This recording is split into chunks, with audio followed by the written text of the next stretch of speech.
Nah, itu bahwa hasil utama itu bukan adalah hasil lomba. Yang dikejar bukan lomba, bukan menang juara satunya itu sebenarnya.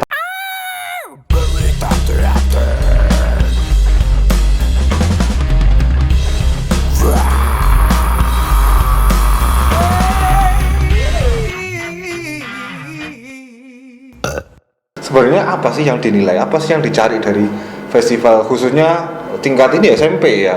Ya pelajar lah ya. Pelajar lah, tingkat pelajar. Itu apa di dalam yang festival kok ngono itu? Pertama, sutradara harus jeli dengan yang namanya juklak. Juknis. Itu sing wis disiapkan oleh panitia. Itu tolak ukurnya adalah di situ. Ini kan kalau matematika atau lomba lari kan jelas. Lomba lari yang menang adalah yang duluan. Basket yang menang poinnya banyak. Lah kalau teater yang mana? Lah kan akhirnya panitia lewat juri membuat sistem poin 1 sampai 100 atau poin begitu ya. Dari beberapa indikator. Nah, itulah yang harus dikejar. Contoh tema tentang budi pekerti. Ya berarti ya kita harus mendewakan budi pekerti. Jangan membuat naskah yang abu-abu. Budi pekerti ya yang baik selalu menang, yang salah terhukum. Itu budi pekerti secara umum. Lalu yang terhukum dia berbuat salah kan, menyesal menjadi baik. Itu yang didewakan yang pertama. Wis kita harus mindsetnya wis ojo wanen ini. Iya. Budi pekerti. Nah, kalau tema itu misalnya, itu kan sering. Aku juga beberapa kali jadi juri teater. Seringkali banyak yang memaknai tema itu kadang ada yang sangat sempit, ada yang sangat luas. Nah, teko awakmu dewi misalnya tak luas teko budi pekerti memang. Ada yang memaknai ini misalnya mereka membawakan cerita tertentu yang kalau di kita orang awam yang mulai menonton, loh sebenarnya di budi pekerti ini kadang-kadang terlalu luas itu dia memaknai. Dari awakmu ya apa itu kan masalah balik mana masalah juklak dan tema gitu. Nah, bagaimana itu bisa sesuai dengan yang diinginkan juri gitu taruhlah. Ya apa? Kan tema di situ kan nggak berdiri sendiri Mas Inu. Iya. Tema di situ juga harus didukung dengan yang namanya penyutradaraan. Kalau lomba ya, penyutradaraan. Misalnya ada gitu, penyutradaraan, keaktoran, artistik dan kepenulisan naskah banyak hal ya. Ini kalau tujuannya menang lomba ya. Jadi kita ngambil poin terbesar dari setiap sub penilaian itu. Lagi soalnya 80 di jumlah kan. Mereka kan sistemnya penjumlahan. Dibuat begitu kan. Kalau sidang juri kan ngobrol dulu kan. Tapi kan berdasarkan basic data nilai juri. Ya itu diambil. Toko kuantitatif PC. Betul. Baru kalau misalnya sampai tanya tadi ya apa menyikapi secara luas atau secara khusus ya, kalau saya pribadi tergantung ide saat itu juga. Kalau saya secara khusus misalnya tentang budi pekerti jangan nyolong kan sangat spesifik dikuatkan ke penyutradaraan.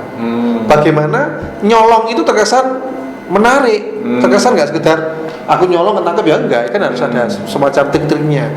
Terus di penyutradaraan ini sebenarnya poin yang paling utama juga selain tema ya, yaitu adalah istilahnya kreativitas, pembaruan ide, hal baru itu. Itu hal baru itu, kreativitas itu. Yang harus ditekankan juga. Kreativitas. Betul. Kebaruan itu pembaruan. Konsep.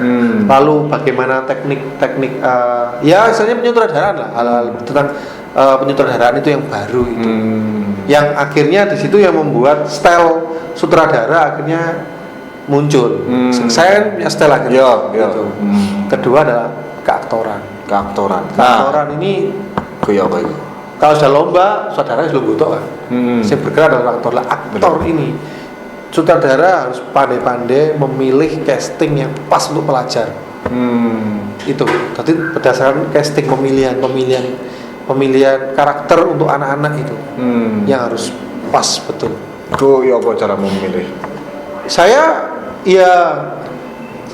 kecenderungan saya adalah saya membuat karakter itu berdasarkan bahannya. Jadi saya tidak menciptakan karakter baru, tapi karakter anak itu saya perkuat. Oh, berarti budal dari apa yang dia punya, terus bawa kembangnya menjadi tokoh karakter itu. Betul. Kalau teorinya apa ya? Casting by ability ya. Apa ya istilahnya ya? Jadi kalau secara fisik ya anak itu gemuk, ya saya akan menguatkan kegemukannya dia. Misalnya gemuk itu menjadi bahan bulian, ya memang saya kuatkan betul. Itu karena memang potensinya dia ya itu. Betul. Lalu begini, salah satu style penyutradaraan saya yang akhirnya saya sering kali menang itu aktornya bisa bernyanyi. Jadi saya sering membuat dialog yang dinyanyikan. Tapi itu memang sengaja awakmu golek aktor sing iso nyanyi apa ya apa? Lah itu, saya bukan aktor yang bisa nyanyi tapi adalah penyanyi yang saya buat aktor. Oh, diwale. Diwale itu lebih mudah, tapi bener. Lebih mudah melatih anak acting daripada melatih anak nyanyi. Kan arek iso main musik, iso karawitan, iso nyanyi, daya sense of nangkep bunyinya nggak fals itu kan. Itu kan bakat ya, misalnya angel dilatih ya. Tapi kalau aktor itu gampang, menurut saya begitu. Karena sebenarnya semua orang setiap hari juga berakting toh sebenarnya. Tinggal menguatkan aja gitu. Ya padha kowe ngerti film Tilik kan? Tilik sing ono. Ngerti. Itu ngerti sopir truk. Iku sopir truk temenanan iku. Ya gitu. Nah, sopir truk temenanan tapi dia dilatih acting. Lebih gampang mengajari sopir truk yang acting daripada aktor di kok nyetir truk. Betul itu. Iya. Itu tadi saya konsep saya menipu penonton, menipu juri. Menipu maksudnya? Menipu gini, loh, arek-arek kok iso salto ya. Arek-arek iso meroda ya, arek SMP lho. Iya. Terus suaranya iso seriosa, iso melengking, suaranya iso enak. Ya memang bendinone arek nari. Olah tubuhnya ya meroda. Ya kayak sing salto berarti kamu boleh arek-arek sing biasa atletik dan sebagainya ngono. Iya arek lho arek iki kan sapa? Misalnya gitu ya, ngomongannya gampang sapa? Atau saya tahu lho arek iso meroda. Ya berarti saya golek acting gimmick-gimmick sing arek meroda. Tadi aku mau tawari, maksudnya misalnya dulu arek kok pinter ngono golong-golong ini kan mbok jak ngono apa ya apa? Ya bisa jadi gitu juga. Bisa tajak memang atau memang arek sing iso apa iku ya tak manfaatno ngono. Di awal naskah gak ono aktor muncul sambil meroda gak ono. Tapi ketika lho arek iso meroda. Loh kenapa enggak? Coba ya meroda lah. Saya nulis naskah itu ya tidak saya nyanyikan. Artinya dialognya menjadi berima, enggak gitu. Tapi ketika lu iso nyanyi, kenapa enggak dialognya dinyanyi lagi?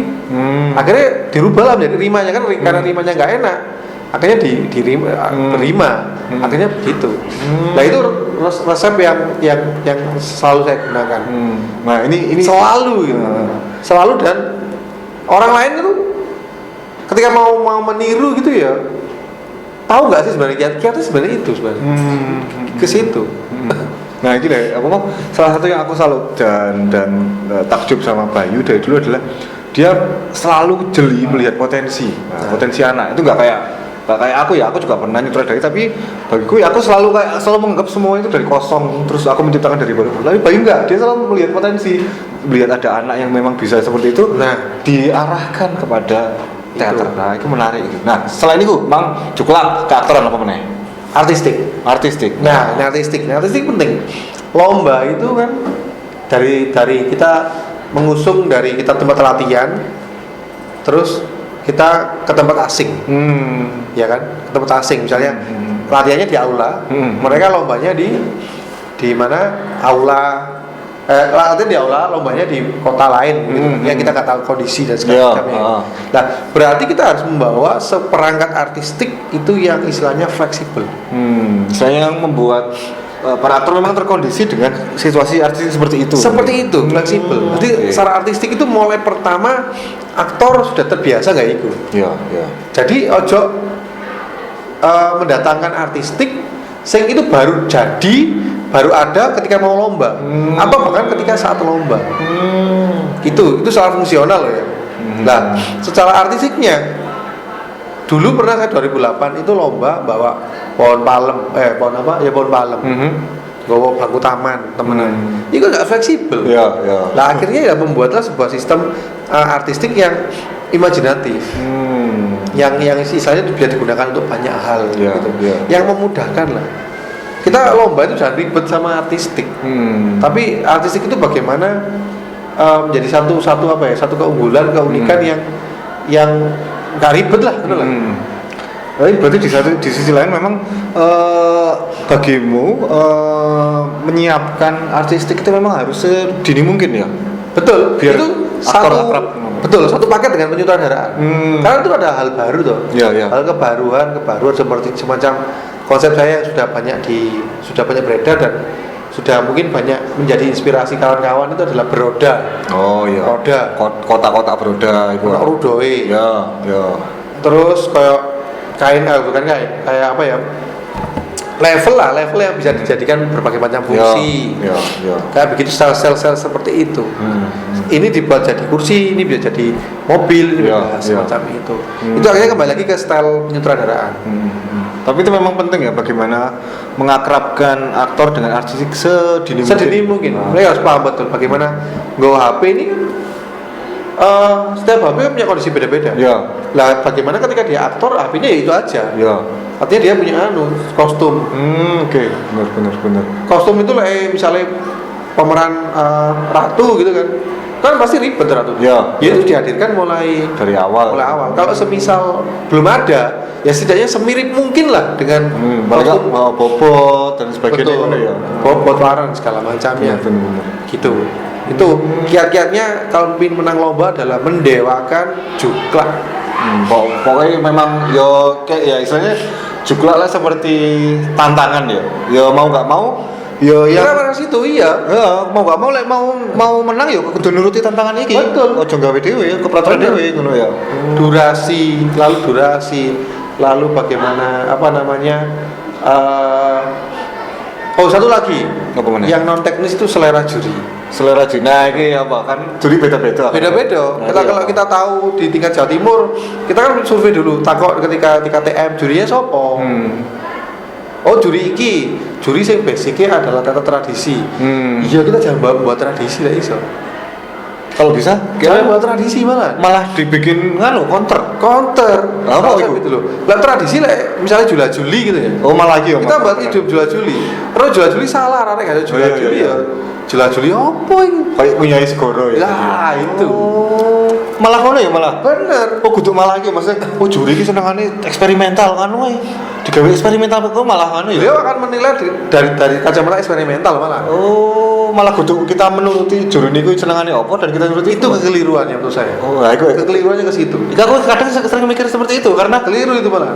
Juri ini iki taruhlah iki wong ludruk terus iki akeh wong ludruk gawe ludruk ae ben padha seneng nek dhewe iki. Malah gak ya malah ngono. Menurut saya malah pengalaman pengalaman pribadi saya malah nggak ke arah sana. Karena kalau basicnya ludruk orang juri atau tradisi, kacamata beliau menilainya secara subjektif juga dari kacamata kemampuan beliau, dari tradisi juga. Iya benar. Begitu. Ada juri dari Jogja, ya kemarin itu siapa namanya? Siapa? Rocky. Bukan. Sopo? Penari Miroto, Pak Miroto. Pak Miroto. Beliau menjadi juri waktu itu di Jawa Timur. Lah, saya tentu saja tidak akan mengangkat yang sifatnya eksperimental atau pengalaman beliau yang luas sekali. Saya mengangkat yang Jawa Timur justru. Yang Malang banget. Yang menurut beliau yang sepengetahuan saya prediksi beliau hal baru. Jadi saya nggak akan mengangkat yang eksperimen yang aneh-aneh yang geraknya musiknya yang Jogja banget lah yang aneh gitu lah. Saya enggak, yang sederhana saja. Gerak tarinya ya waktu itu kebetulan sedang pertunjukan. Jadi saya nggak akan ada koprol, nggak akan ada semacam-macam lah. Ya saya berdasarkan gerak tari. Remo, simpel begitu. Itu menang malah. Kayak gitu. Tapi kayak gitu apa enggak ada ini? Lalu aku mikirnya itu apakah enggak rentan ini? Taruhlah misalnya juri-juri itu mereka menilai hal-hal yang di luar kebiasaan mereka. Kalau misalnya ya tadi ada banyak juri-juri yang memang dari ludruk gitu. Dan terus kamu menampilkan yang eksperimental, yang kontemporer. Nah, ya mereka tetap bisa menikmati sebuah pertunjukan tapi pandangan mereka mungkin bisa jadi terbatas toh. Mereka tetap kacamata ludruk. Nah itu ya apa menurutmu? Ya kembali lagi ke juklaknya mas. Tetap mereka akan balik ke juklak ya? Balik ke juklak lagi gitu. Kalau kita punya festival ludruk ya otomatis juri ludruk. Ya, kalau maksudnya ya kayak itu loh. Kalau misalnya ya itu teater modern lah taruhlah, tapi jurinya ada yang ludruk. Nah itu terus kan mereka mungkin yang orang ludruk kan kacamatanya memang terbiasa melihat dari sudut pandang ludruk. Tapi ketika kamu tawarkan dengan hal yang baru itu bisa jadi itu di luar wilayah mereka. Nah, itu kuwi Ya saya pikir kalau kalau ke sana enggak Mas ya, karena juri dipilih itu berdasarkan kemampuannya. Iya, iya. Cuman berdasarkan mereka kecenderungan apa kesehariannya ke arah mana gitu aja. Pasti tetap juri walaupun basicnya ludruk, tapi beliau pasti juga tahu tentang teater eksperimen, pasti juga tahu. Cuman ya jangan sekali-kali misalnya nantang ilmunya juri gitu loh. Iya, iya. Misalnya begitu. Kita lebih baik menawarkan hal baru aja, hal baru atau hal yang ciri khas kita aja begitu. Nah, itu misalnya wis ngerti juri ini sapa wae. Iya. Lek gak ngerti. Nah, Lek gak ngerti dan lek gak kalau ya lomba iku. Kalau kamu mengancam karo jenenge, tapi karo dhek iku asline basicnya opo, senengane opo, itu ya opo. Kita berarti harus riset. Oh, tetap itu riset ya. Riset lombanya itu apa? Riset lombanya apa? Artinya lombanya apa dulu? Arahnya kemana? Nah kalau saya dalam lomba itu membagi menjadi dua bentuk lomba Mas. Yang lomba mayor sama lomba minor. Nah, itu apa itu? Lomba mayor itu turnamen kayak misalnya sepak bola itu World Cup-nya lah, Piala Dunianya. Ya ditunggu-tunggu lah. Kalau yang minor itu turnamen-turnamen kecil. Contohnya? Contoh kalau turnamen besar itu kalau di Jawa Timur Pekan Seni Pelajar sama FLS 2N. FLS 2N ya. Itu Gusing mayor. minor. Yang kecil-kecil kayak event di UM, event di Surabaya, event di mana? Di sekolah apa itu kecil. Sing biyen awake sepeda motor iku Yamaha ya. Oh Yamaha itu ya IMF. Iya. IMF. Event besar itu kayak event yang diadakan kalau sama dinas pendidikan, festival dimengerti, festival kesejarahan, festival yang tidur hotel lah. Itulah pokoknya. Ya, ya. Ada fasilitas tidur hotel lah, itu pasti besar itu. Ya. Dari segi kekuatan sertifikat yang pertama ya. Itu berarti kita harus riset. Dari tahun kemarin ya apa sih kecenderungan menangnya itu ya apa? Kecenderungannya menangnya ya kita pakai itu. Ya memang seringkali kita nggak tahu jurinya ya, tapi karena riset ke situ. Kalau yang pertama kali memang lomba itu sistemnya akan ke semacam apa ya? Perjudian ya. Contoh kayak konsep itu ya, itu kita menggunakan itu istilah biasanya untung-untungan gitu. Tapi karena adanya pengalaman, setidaknya kita kan sudah punya apa ya? Punya standar lah untuk kelompok kita sendiri. Ya standar itulah yang akan dipakai. Tetap itu jam terbang lah ya, tetap ya. Penting. Tapi semua itu ada kerugiannya kalau festival ini. Apa? Bukan kerugian. Seringkali juri itu kalau tim saya, sekolah saya ikut serta itu, mereka itu dalam ini curhatan saya, mereka sudah punya standar ganda. Mereka sudah punya KKM sendiri lah, penilaian sendiri. Jadi kalau masalah lain bukan dari SM4 itu ya, nilainya mungkin bisa dari 0. Tapi kalau SM4 enggak, sudah terbangun wis 60 wis ngono.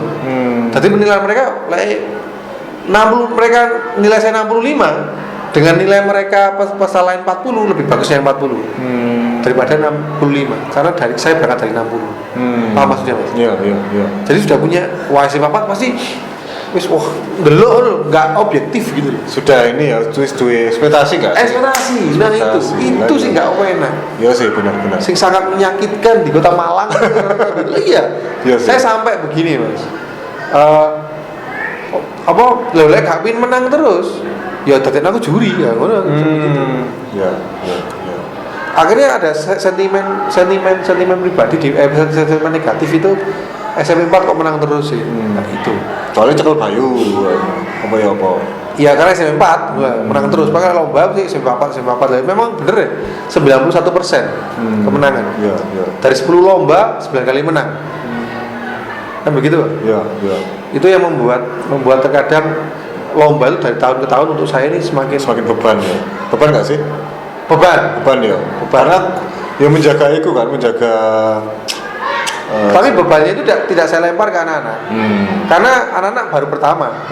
Jadi mereka nggak akan ada beban dari saya pribadi. Nah, jadi menuntut untuk terus belajar intinya gitu. Nah, ini mungkin terakhir ya. Nah, dari awakmu dewi masalah beban itu gimana?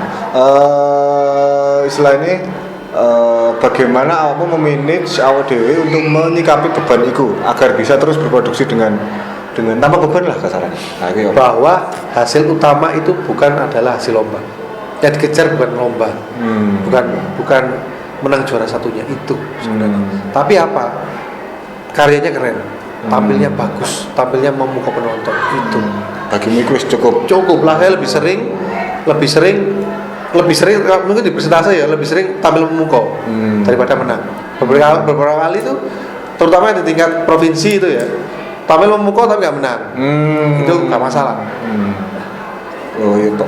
Tapi ya itu menarik sih, maksudnya ikut apa tapi capaiannya memang bukan itu. Itu yang kembali lagi ke proses, adalah lomba itu adalah menang. Menang prosesnya, bukan menang hasilnya. Nah, ini nggak segala teori ini. Buktinya kalau buktinya adalah saya masih tetap bertahan di sini. Kalau saya terlalu beban terus menang terus, begitu kalah ya opo, gak mungkin manusia bisa selalu nomor satu. Kalau nomor satu jadi kiper saja, itu gak mungkin selalu nomor satu. Ya. Tapi nomor satu untuk proses bisa. Gitu. Berarti memang ini ya, bagimu kemenangan itu bonus saya kok ae. Maksudnya tapi memang kudu iku sing utama, sing penting ya iku tampil sing terbaik, sak pole, sing nonton iku ya seneng, enjoy. Masalah menang itu mburi ae. Ngono apa ya apa? Iya, pasti akan apa ya? Akan istilahnya jalan berdampingan. Ya, aku ini niscaya lah ya. Pasti niscaya. Suatu hal yang tampil dengan baik ya seharusnya mendapatkan ganjaran yang baik juga. Oke yuk, wis wah matur nuwun banget wis ngobrol. Dua iki muga-muga kapan-kapan ngobrol meneh. Ya, kita menarik karena nggak ada habisnya ngomong sama Bayu, karena pengalaman kami 20 tahun ini. Betul. Dan juga kemudian terpisah, dia bertahan di Malang dan saya harus melanjutkan proses di Jogja. Separuh perjalanan ini bareng ya Dewi. Bareng ya. 2009 kan aku mulai nang Jogja itu. Iya. Nah, sering kali masih terus emangnya. Iya, masih terus. Nah itu terima kasih sudah mendengarkan. Semoga apa yang disampaikan oleh Bayu, apapun itu khususnya bagi teman-teman yang tertarik untuk mendampingi murid-muridnya untuk ikut festival. Nah ini mungkin juga jadi challenge ya, biar teman-teman bisa terus meningkatkan kreativitas, bisa tampil yang lebih baik lagi. Ya. Capaiannya kan itu sebenarnya festival kan sebenarnya capaiannya agar semua orang bisa semakin meningkatkan kualitasnya. Toh? Betul. Nah itu semoga obrolan ini bisa meningkatkan kualitas berkesenian di Indonesia. Oke, so yuk kita jumpa lagi di episode dan narasumber yang berbeda. Terima kasih, salam budaya.